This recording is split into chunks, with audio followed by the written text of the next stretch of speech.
স্বাগত দীপ্ত সংবাদে, আপনাদের সাথে আছি আমি মোহাম্মদ ইফতেখার। দুপুর নাগাদ চট্টগ্রামের KSRM লাইটার জেটি সদরঘাটে পৌঁছাবেন এমভি আবদুল্লাহর 23 নাবিক। একটি লাইটার জাহাজে তাদের কুতুবদিয়া থেকে চট্টগ্রামে নেওয়া হচ্ছে। জলদস্যুদের কবল থেকে মুক্তির 1 মাস পর সোমবার সন্ধ্যায় কুতুবদিয়া পৌঁছে জাহাজটি। 23 নাবিক সহ বাংলাদেশের পতাকাবাহী জাহাজ এমভি আবদুল্লাহ সোমবার সন্ধ্যায় কুতুবদিয়ায় পৌঁছায়। জলদস্যুদের কবল থেকে মুক্তির ঠিক 1 মাস পর বাংলাদেশে পৌঁছায় জাহাজটি।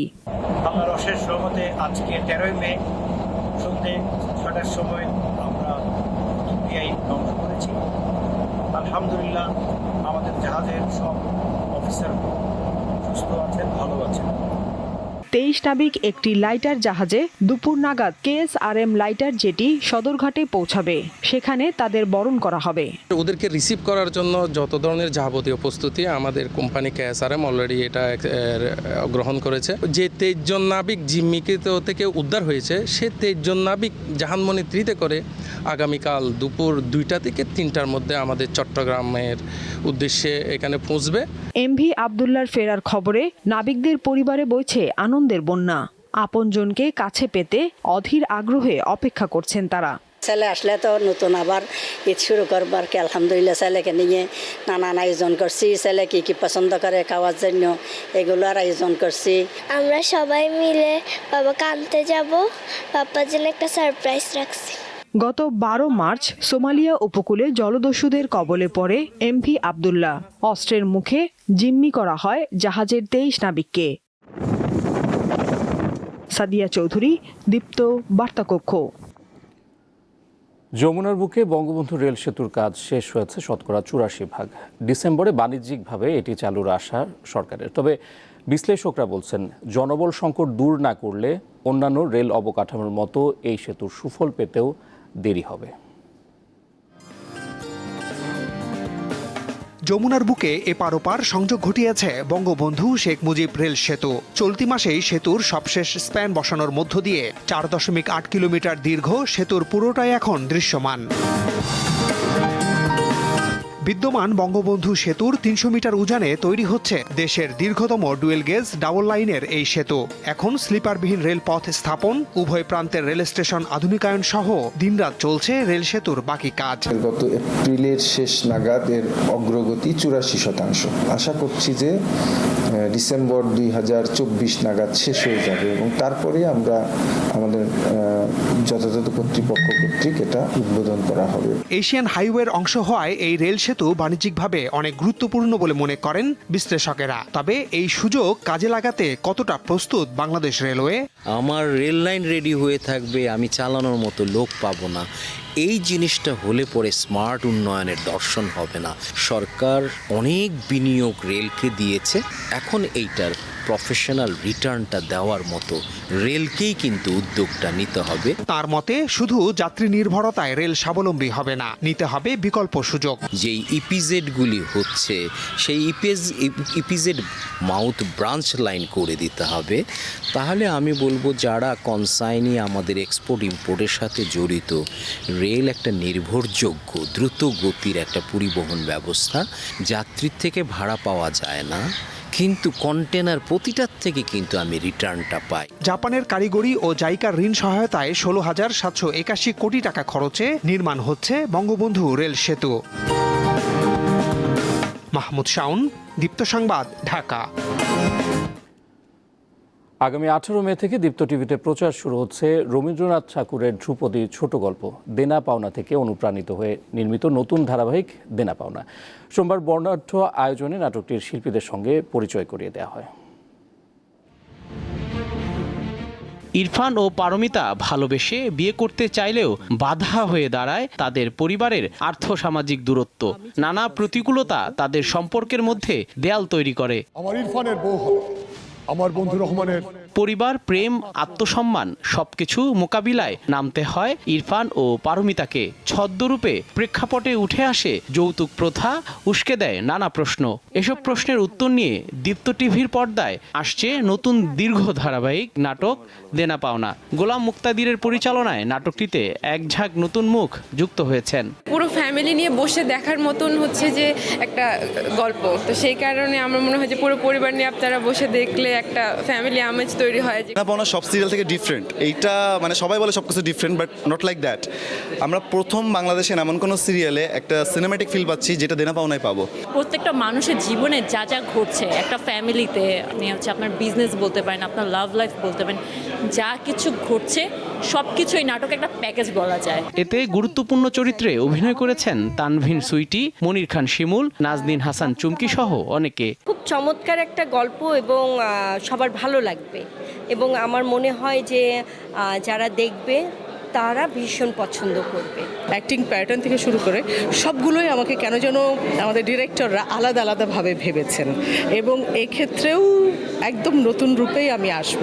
ধারাবাহিকটি প্রচারে আসা নিয়ে উচ্ছ্বাস প্রকাশ করেন নির্মাতা। স্ক্রিপ্টটা পড়ার পরে আসলে আমি আর কি আসলে অনেক বেশি হই যে এত ভালো একটা স্ক্রিপ্ট, আমার আর কি কাজটা কবে শুরু করবো এটা নিয়ে আমি খুবই উদ্গ্রীব ছিলাম। সোমবার দীপ্ত টিভি প্রাঙ্গণে দেনা পাওনার সূচনা অনুষ্ঠানে আশা প্রকাশ করা হয় দর্শক আনন্দের সঙ্গে ধারাবাহিকটি গ্রহণ করবেন এবং আশা করছি যে এই কাজটা ভালো হবে, দর্শকের কাছে দর্শক আনন্দের সাথে এটা গ্রহণ করবেন এবং দেখে আনন্দ পাবেন, এবং এটা দীপ্ত টিভির জন্য একটা অ্যাচিভমেন্ট হবে।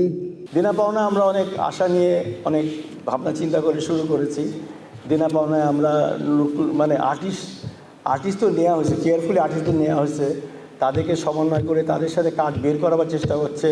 18 মে থেকে প্রতিদিন সন্ধ্যা 7টা ও রাত 10:30টায় দীপ্ত টিভিতে প্রচারিত হবে দেনা পাওনা। এছাড়াও দেখা যাবে দীপ্ত টিভির অফিসিয়াল ইউটিউব চ্যানেল এবং ওটিটি প্ল্যাটফর্ম দীপ্ত প্লেতে। জহিরুল মোহসান, দীপ্ত সংবাদ, ঢাকা। প্রসাধনী সামগ্রীর ক্ষেত্রে বিশুদ্ধতার অঙ্গীকার নিয়ে যাত্রা শুরু করেছে ন্যাচুরা কেয়ার। সম্প্রতি গাজীপুরের কালীগঞ্জে একটি রিসোর্ট ও কনভেনশন হলে এক অনাড়ম্বর অনুষ্ঠানে ব্র্যান্ডটির উন্মোচন করা হয়। দিনব্যাপী অনুষ্ঠানে উপস্থিত ছিলেন প্রতিষ্ঠানের ব্যবস্থাপনা পরিচালক আসিফ ওয়াহাব খান, সিও নাজিম উদ্দিন এবং head of business strategy Aditya Som সহ ঊর্ধ্বতন কর্মকর্তা কর্মচারীরা। দেশে নির্ভরশীল প্রসাধনী ব্র্যান্ড হিসেবে গ্রাহকরা ন্যাচুরায় আস্থা রাখতে পারবেন বলে আশাবাদ ব্যক্ত করেন ন্যাচুরা কেয়ারের ব্যবস্থাপনা পরিচালক।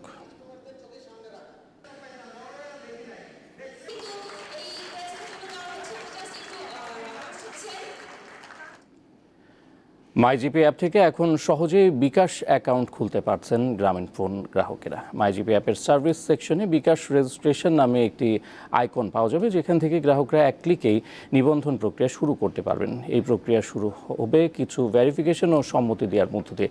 এরপর প্রয়োজনীয় পদক্ষেপগুলো অনুসরণ করে কেওয়াইসি প্রক্রিয়াটি পূরণ করতে হবে। প্রাথমিকভাবে অ্যান্ড্রয়েড ব্যবহারকারীরা এই সুবিধা পাবেন বলে জানিয়েছে বিকাশ।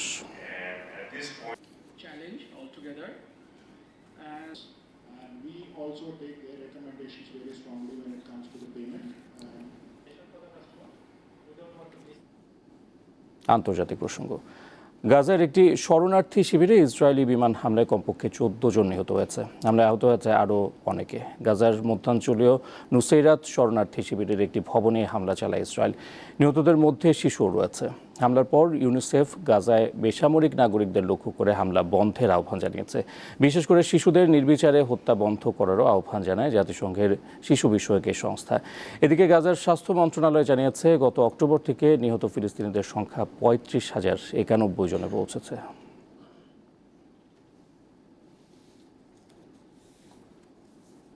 খেলার খবর। আসন্ন টি-20 বিশ্বকাপের জন্য 15 সদস্যের বাংলাদেশ দল ঘোষণা হবে আজ দুপুরে। সংবাদ সম্মেলনে ঘোষণা হতে যাওয়া দলে তেমন কোনো বিশেষ চমক থাকার কথা নয়। মূলত গেল কিছু দিনে দলের সাথে থাকা আর নিয়মিত স্কোয়াডে পারফর্ম করা ক্রিকেটাররাই থাকবেন এবারের স্কোয়াডে। তাতে নাজমুল হোসেন শান্তর অধিনায়কত্বে লিটন, সাকিব, মোস্তাফিজ, মাহমুদুল্লাহদের সাথে তরুণ তানজিদ তামিম, তানজিম সাকিবরা থাকবেন স্কোয়াডে। তবে শেষ সময় পেসার তাসকিন আহমেদের চোটের কারণে একদিন পিছিয়ে গেছে দল ঘোষণা।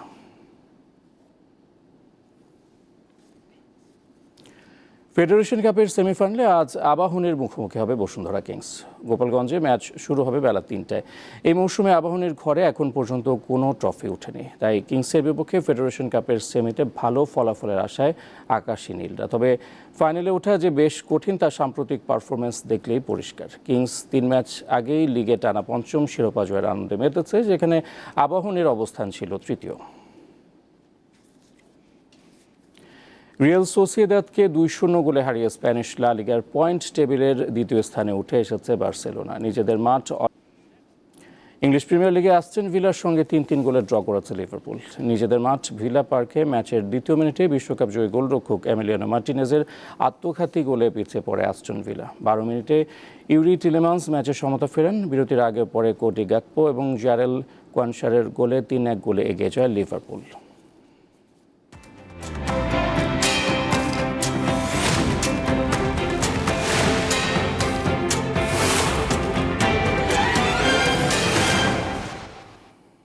দর্শক, এবারে জানাবো এক নজরে দৈনিক পত্রিকার শিরোনাম। শুরুতে আমার হাতে রয়েছে দৈনিক যুগান্তর। দৈনিক যুগান্তর শিরোনাম করেছে, মৃত্যুদণ্ড চূড়ান্ত না হলে কন্ডেম সেল নয়, হাইকোর্টের যুগান্তকারী রায়। আদালতের কিছু গুরুত্বপূর্ণ পর্যবেক্ষণ, মৃত্যুদণ্ডপ্রাপ্তদের অন্য বন্দীদের মতো জামিন আবেদনের অনুমতি দেওয়া উচিত। মৃত্যুদণ্ডের রায়ের পর কন্ডেম সেলে রাখা হলে তা 2 বার সাজার সমতুল্য। সাগররুনি হত্যা মামলার বিচার প্রক্রিয়ায় দীর্ঘসূত্রতার বড় উদাহরণ। অন্যান্য শিরোনামে দেখতে পাচ্ছি, প্রবৃদ্ধির লক্ষ্যমাত্রায় বাস্তবতার ছাপ, উচ্চাভিলাষী টার্গেট থেকে বেরিয়ে আসছে সরকার। চলে যাচ্ছি দৈনিক কালের কণ্ঠে। কালের কণ্ঠে একটি বিশেষ পাতা করেছে দেশি কোম্পানির দাপট এসির বাজারে। কিছু বিষয় তারা তুলে ধরেছে, আরও কয়েকটি প্রতিবেদন দেখতে পাচ্ছি দেশের এসির বাজার নিয়ে। আমরা যদি মলাট উল্টাই তাহলে দেখতে পাবো তাদের মূল শিরোনাম। এবার ব্যয় সাশ্রয়ী বাজেট, আসন্ন বাজেটে যে বিষয়গুলো তারা তুলে ধরেছে, শিক্ষা, স্বাস্থ্য, গ্রামীণ অবকাঠামোর সর্বোচ্চ বরাদ্দ, 6 মাসে অর্থনৈতিক স্থিতিশীলতা ফেরানোর কৌশল, উন্নয়ন ব্যয় জিডিপির 5% কম রাখা হচ্ছে। এছাড়া অন্য একটি শিরোনাম দেখতে পাচ্ছি, একাদশে আসন খালি থাকবে 9 লাখ। এসএসসির ফল বের হয়েছে, এখন কলেজে ভর্তির বিষয় নিয়ে তারা এই প্রতিবেদনটি করেছে। চলে যাচ্ছি দৈনিক প্রথম আলোতে। দৈনিক প্রথম আলো শিরোনাম করেছে, দিনে 175 জন বিষ খেয়ে হাসপাতালে। কীটনাশকের অপব্যবহার, বিষক্রিয়ায় শরীরের ক্ষতি হয়, স্নায়ু দুর্বল হয়। কীটনাশক ও আগাছানাশকের অপব্যবহার রোধে কার্যকর উদ্যোগ নেই। অন্যান্য শিরোনামে দেখতে পাচ্ছি, খাদ্য মূল্যস্ফীতি আবার 10% ছাড়ল। বিবিএসের হিসাবে 4 মাস পর গত এপ্রিলে খাদ্য মূল্যস্ফীতি আবার 10%-এর উপরে উঠল। সার্বিক মূল্যস্ফীতি 9.74%। আরেকটি শিরোনাম দেখতে পাচ্ছি, আগামী বাজেট হবে ব্যয় সংকোচনমুখী, গণভবনে বৈঠক। দৈনিক সমকাল শিরোনাম করেছে, চোখ রাঙাচ্ছে ডেঙ্গু প্রতিরোধে ঠনঠন। যে বিষয়গুলো তারা তুলে ধরেছে, দেশ জুড়ে পরিস্থিতি হতে পারে ভয়ঙ্কর। জাতীয় নির্দেশিকা ছাপিয়ে দায় শেষ মন্ত্রণালয়। ডেঙ্গু নিয়ন্ত্রণে করণীয় কি জানেন না জনপ্রতিনিধি। এছাড়া 2023 সালে মৃত্যু 1705 জন, এটিও তারা তুলে ধরেছে। অন্য শিরোনামে দেখতে পাচ্ছি, দ্রব্যমূল্যের লাগাম টানার নির্দেশ প্রধানমন্ত্রীর। বাজেট নিয়ে অর্থ মন্ত্রণালয়ের সঙ্গে বৈঠক। সামাজিক সুরক্ষার আওতায় ভাতাভোগীর সংখ্যা বাড়ানোর নির্দেশ। দৈনিক ইত্তেফাক শিরোনাম করেছে, গাফিলতিতে মৃত্যু দায় নিতে চায় না কেউ। বিভিন্ন দুর্ঘটনায় যে মৃত্যুগুলি হয় মূলত সেটি নিয়ে তারা এই বিশেষ প্রতিবেদনটি করেছে। এছাড়া অন্যান্য শিরোনামে দেখতে পাচ্ছি, প্রাণ ভিক্ষা নাকচ হলেই কেবল কন্ডেম সেলে রাখা যাবে ফাঁসির আসামিকে। হাইকোর্ট মৃত্যুদণ্ডপ্রাপ্তদের জামিন আবেদন শুনানির জন্য গ্রহণ করা উচিত। আরেকটি শিরোনাম দেখতে পাচ্ছি, হজ যাত্রীদের ভিসা অনুমোদনের সময় বাড়াতে সৌদি আরবের প্রতি আহ্বান প্রধানমন্ত্রীর। দর্শক, দৈনিক পত্রিকার শিরোনামে মোটামুটি এই ছিল আমার হাতে।